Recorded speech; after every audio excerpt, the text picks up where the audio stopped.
Svima, klasično pitanje. English or Croatian? English. English, okay. Slovenia.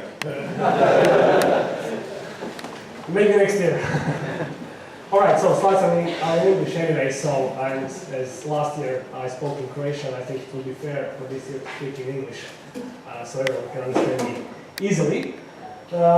So my presentation this year will be about security of web applications. We all know that web applications are secure these days, right? So we'll see if they really are, or if we have some new or less known vulnerabilities in web applications. So, mandatory first two slides, a little bit about me. I think most of you have seen me for the last couple of years here. So I would like to thank again to Postit for bringing us here. Most of the guys know me from SANS. I'm one of the Internet Storm Center handlers.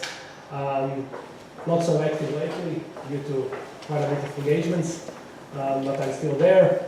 I lead the penetration testing team in FIGO, which is rapidly known in the whole region.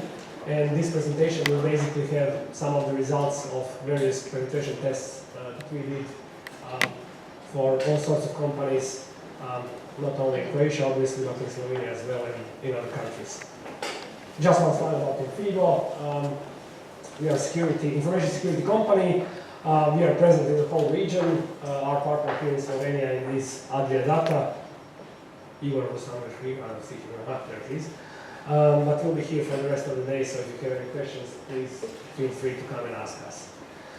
So, the agenda for today: web applications are secure, very, very small. That's it. Thank you. Everything is secure, so I'll see you next year. That's it for this year. Or, not really. It's not all that secure, but it's not really bad either. But before I go into details, just something that I noticed yesterday. The agenda will be a bit better, obviously, so let's take a look at the whole web application ecosystem to see what we're dealing with today, because things have changed quite a bit for the last 10 years. I'll give you examples of 3 categories of vulnerabilities, which are not so typical. So I will not talk about cross-site scripting, I will not talk about SQL injection, because that's something that everyone has been talking for years and years. I'll talk about some not so typical vulnerabilities, but ones which we still find very, very often, especially lately. Keep in mind that absolutely everything I will show today has been found in the wild. So we've found these vulnerabilities while testing real apps. And at the end, obviously, we'll talk a little bit about how we can make it secure. Before I go to that, who cares about web app security? Can you see this? Anyone? Only one guy here. Anyone here runs servers on Microsoft IIS? Yes? Anyone? Have you checked if they're still up to date? This has been released yesterday. At this point in time, it's only a denial of service vulnerability, which is very, very easy to exploit. If you haven't patched your IIS servers, and if they are publicly available, my best advice, patch them while I speak. Because the proof of concept has been out and you can crash machine like this. So it's only one request, one single HTTP request or HTTPS, doesn't matter. It has to be to a file which exists on the server. The vulnerability is in the range HTTP header, so if someone cares about details, we can talk later. Microsoft stated that it's possibly a remote code execution vulnerability, but so far it doesn't appear that it is remote code execution vulnerability. It is certainly denial of service that works out of the box, and it might be information leaking. But at this point in time, it doesn't look like remote code execution. But better be safe than sorry. What I found really interesting is that in the acknowledgement section, they say that the Citrix security response team found this vulnerability. I certainly hope that they found it while researching IIS, not by looking at their logs, which would mean that someone has used it in the past. Okay, so let's get back to web applications, which is something that I want to talk about today. So traditional defense, everyone is aware of this. I hope that for most of these bullets, you have them implemented. First two you should have anyway, but we know that they don't offer absolutely anything to web application security. because even the best firewall has to have ports 80 and 443 open, because otherwise your users won't be able to access your web application anyway. Hopefully you have patch management, you have antivirus programs, you have IDS or IPS. If you have such systems, do they inspect SSL?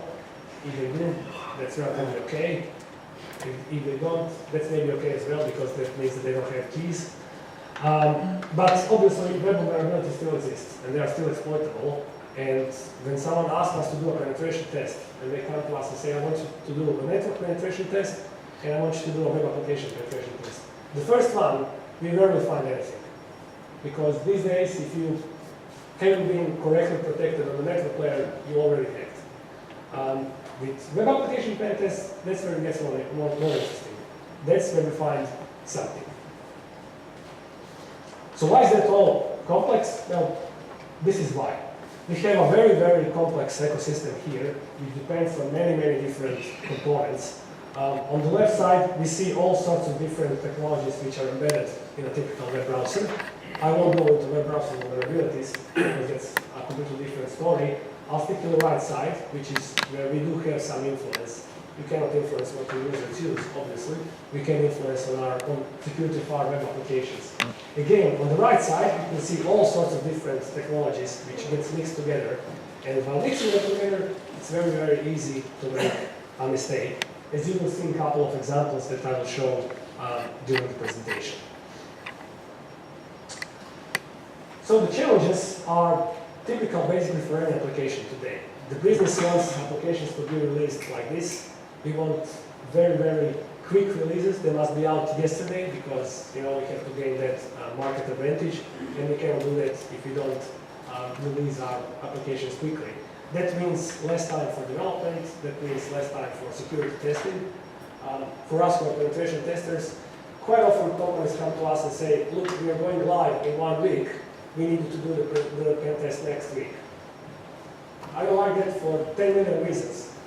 The first one is 1 week is probably not enough to test the web application, unless it has one web form, which is really trivial. The second thing is, why didn't you do it before? Because if you do find something, and if you go live in 10 days, how will you fix it? So people don't think about it until it comes all the way to a couple of days before the release date, and that's when someone figures out, oh, we haven't done a security test of our web application, let's do it quickly. Because everyone expects that we will say it's all fine, so they just put a check.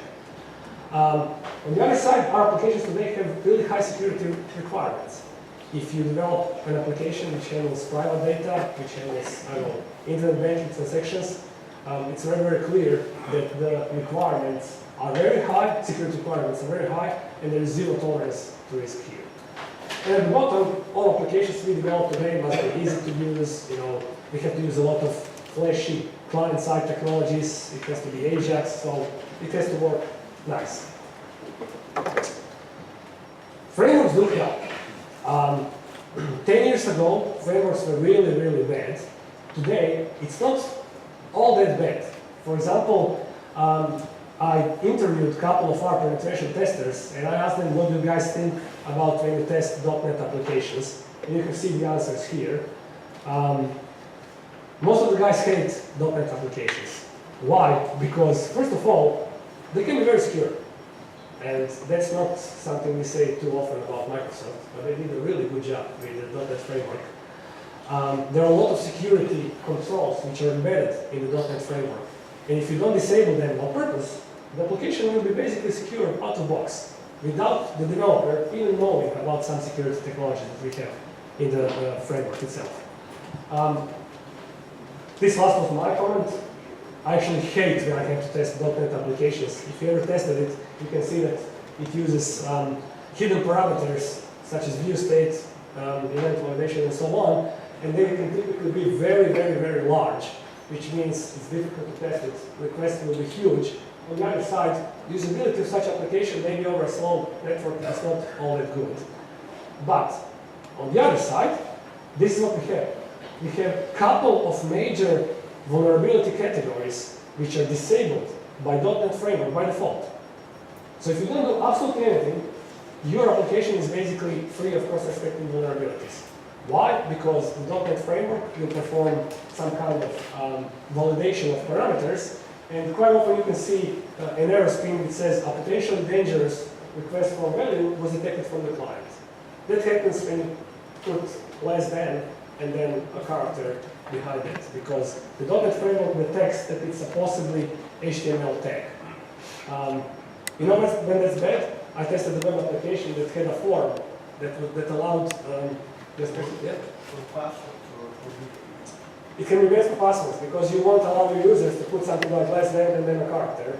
There's another application that I tested that had a web form that allowed users to put their comments back to the website owner.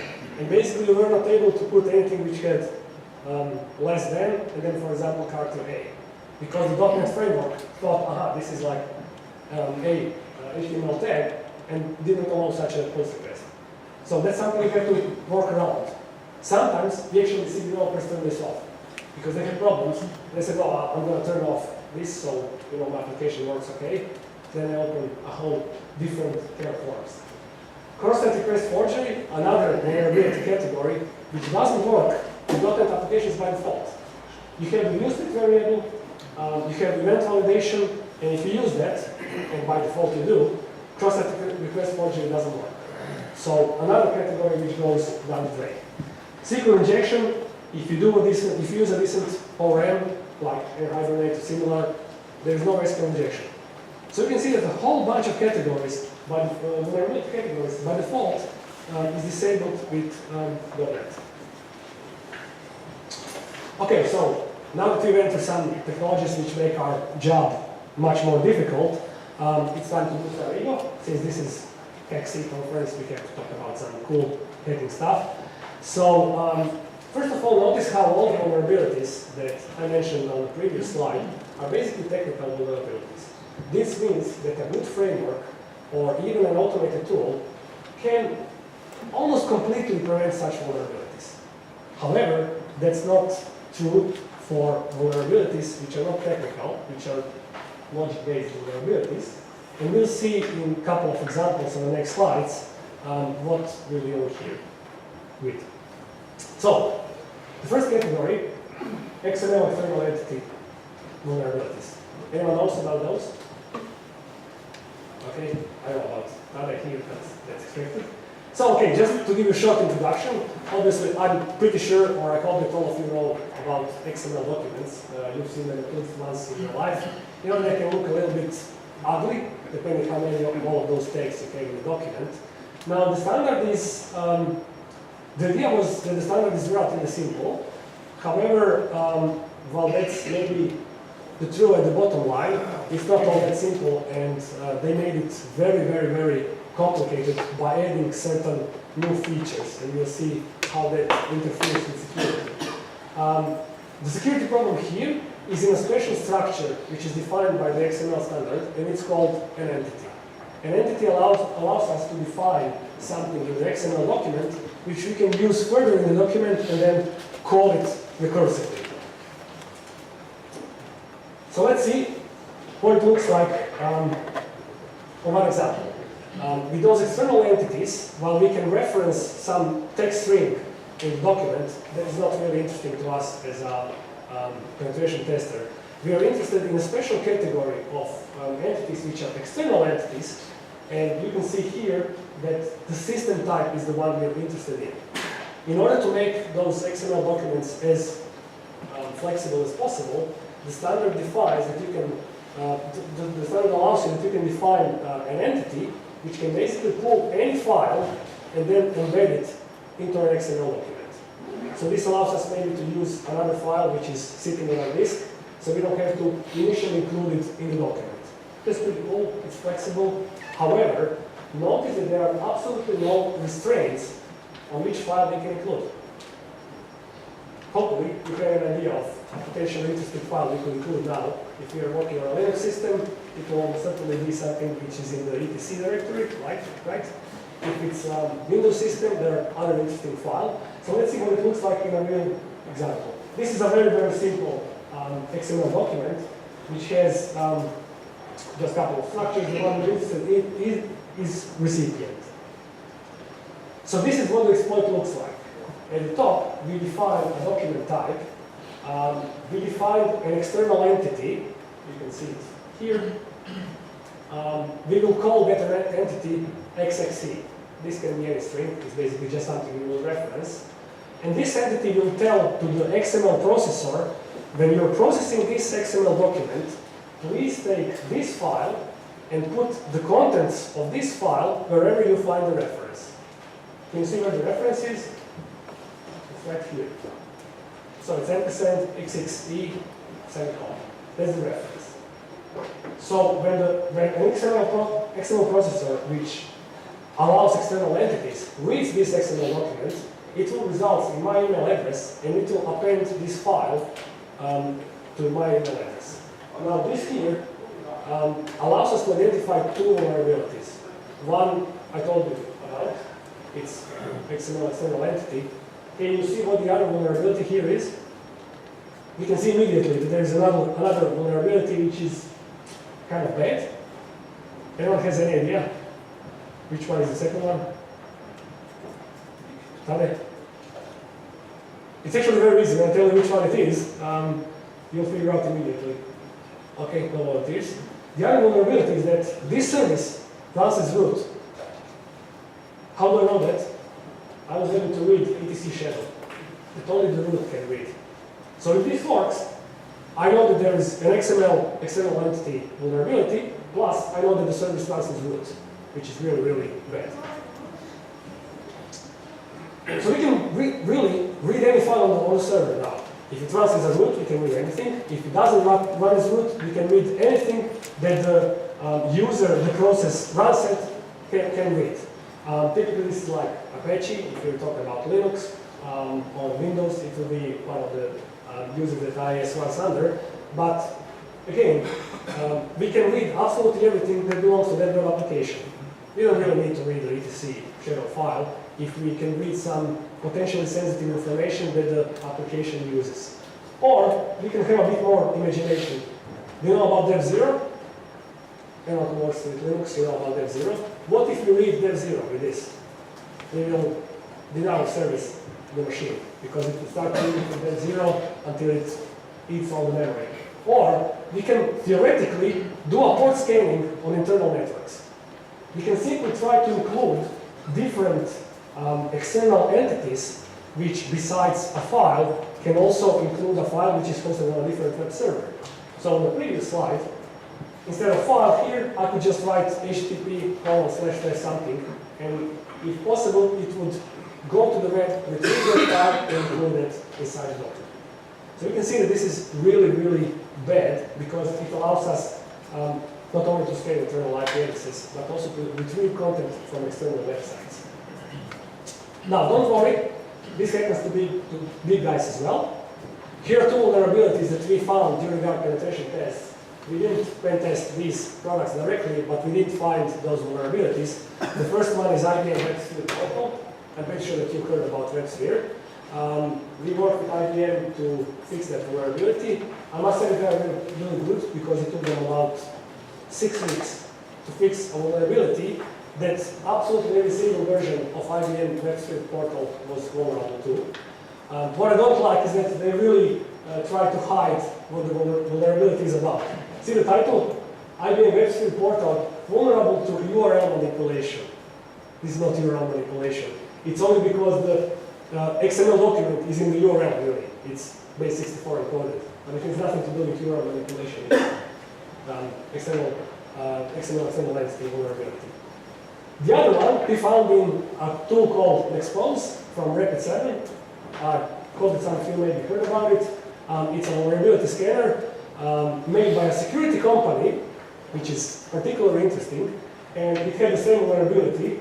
And this was actually the one I showed you about. The whole XML document was much bigger. But at one point, when you are scheduling a new vulnerability scan, you were able to specify an email address that you want the results delivered to.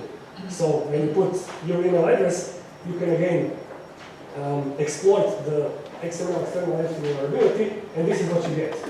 You can see here that we actually read the etc shadow file, which means that we ran this tool as root. So yeah, we do some bad things as well.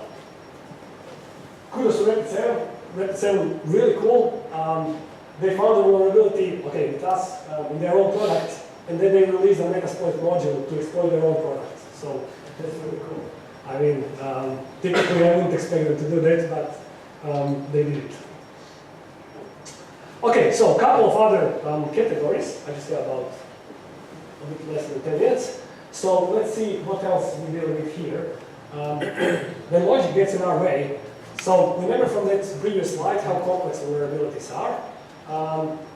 There are two typical subcategories here. One is direct object access. Yes. I have one question going back to the XXE vulnerability. Did you test how good the file reading was done in various implementations with redirection, piping, and so on? Did you try? Okay, so the XML reader component is actually relatively limited, and it depends on the framework that you use. Again, .NET is pretty good here. By default, .NET actually disables external entity resolution. So these attacks will not work by default on .NET frameworks. However, if you do handle XML documents, most of the people enable that for some reason. When talking about frameworks, PHP, absolutely the worst. Or from my point of view, absolutely the best, because it allows you to do all sorts of things to XML. In theory, you can even get remote code execution with PHP, which is vulnerable to XML server entity. So again, it depends on the network and on the module used for XML reading. Okay, so subcategories. Direct object access. Sorry, I had to mention that one. And another is an interesting vulnerability, consistent handling of errors between different components and modules. Let's see the first one. This is very, very typical. So there are two vulnerabilities here. Can you tell me which two vulnerabilities? Anyone has an idea? Okay, the first one is in the slide title, so it's quite obvious. And the other one is? SQL injection, yeah. So we immediately know that it's SQL injection here. But okay, as I said, I won't talk about SQL injection. This is a typical example of a relatively bad direct object reference vulnerability, which allows us to take any account number, put it into a form or a request, or whatever we send it, and the application will happily give us the details, because the developer thought, oh, no one could put anything different there, because I give them their account number, so why would they want to change it? That's our job, that's what we do. The other category is actually very interesting, and this is what we found in 3 different applications that were using two-factor authentication. And it was very interesting. So we had a site which was secure, and in order to perform certain activity, you had to authenticate that activity or authorize it with two-factor authentication. So Google Authenticator or physical token or something. So in that second step, while we were authorizing the activity, the post request looks like this. So we have something like change credential, doesn't matter. And at the end, we have OTP code, which is one-time password. And we had a parameter called auth, which says I'm using two-factor authentication. So what we try here first is, obviously, we try if it tests the OTP code. And it did. If you enter wrong OTP code, it says OTP is incorrect. If you do it 3 times, the application locks you out. All fine. So then we try to delete those parameters. So we completely delete them. The application says OTP code is missing. Okay, that's good as well. And then we try to change the content of the second parameter, auth, and instead of 2FA, I just put XXX. And the application lets it through. So what happens here? It's clear that there are 2 modules at the back end, and the module which is used for checking the one-time password had an error, or returned back an error, which the front-end module didn't handle properly.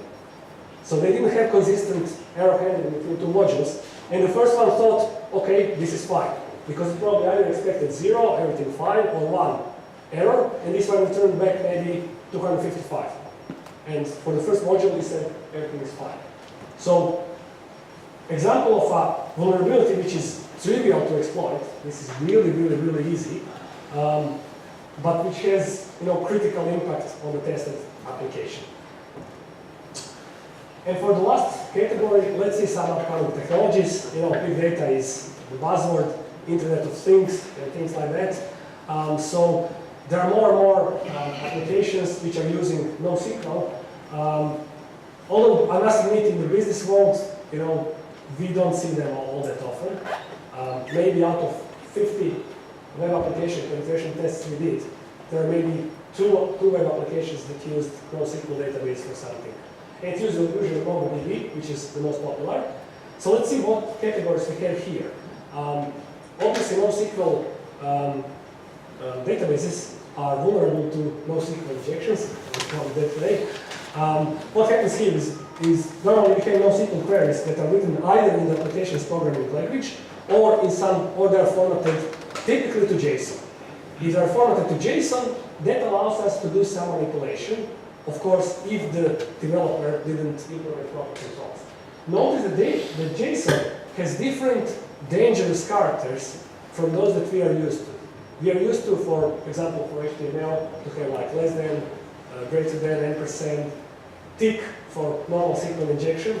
Here we have slash, we have curly braces, we have colon. So the developer needs to implement different security controls when they are developing a NoSQL application. So this is one example. This is like a typical textbook example. We have a call to a NoSQL database which has two parameters. It says active true, and then we have a where keyword. It's something like select star from table where something is static. And see what they say? They say return object credits minus debits, where debits is less than user input. Now, if here you don't specify proper filtering of user input, if this is directly transferred from web application into the request here, that allows us to extend this JavaScript basically. So as user input, instead of putting a number, which is something the developer expects, he expects it will be 1000 there, for example, or 100, we can put 100 semicolon and then add something. Now, since this is in a where clause, we cannot do a lot of things here. Typical example of this vulnerability would result in a denial of service on database, because by adding those extra parameters, we can put some stress on the CPU. But check the example here. This is another example. This time it's really by the book, like NoSQL injection 101. We again have a call which says I need to find a username and password, and for both of those variables, I take whatever I received from the web browser and I put it directly into the call. And if we send a post request such as the one at the bottom, we can actually circumvent the authentication mechanism here. Because as username, we are adding greater than nothing, and as password we're adding greater than nothing, and this has special meaning in the NoSQL database, so this result will basically always return true. Always authenticated. Typical SQL injection, but this time with NoSQL database. Again, see which parameters, which characters and dangers here, not the typical ones. I don't care about tick, I care about $sign, I care about colon, and so on.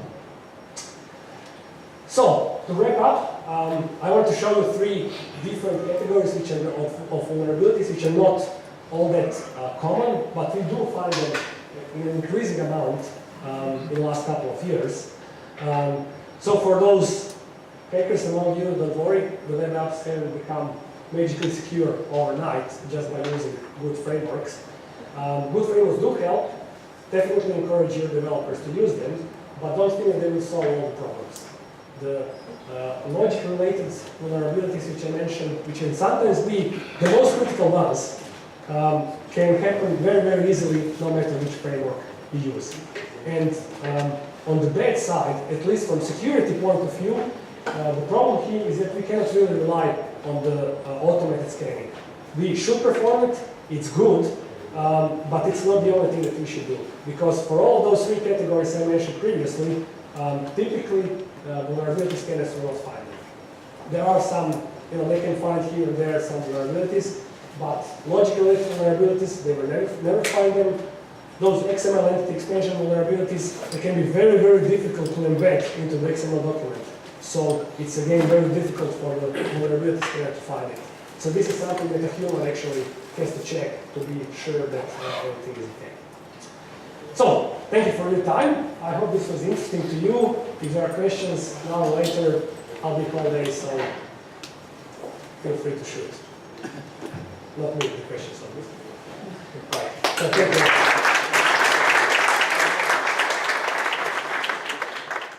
a question there? Can you include an XML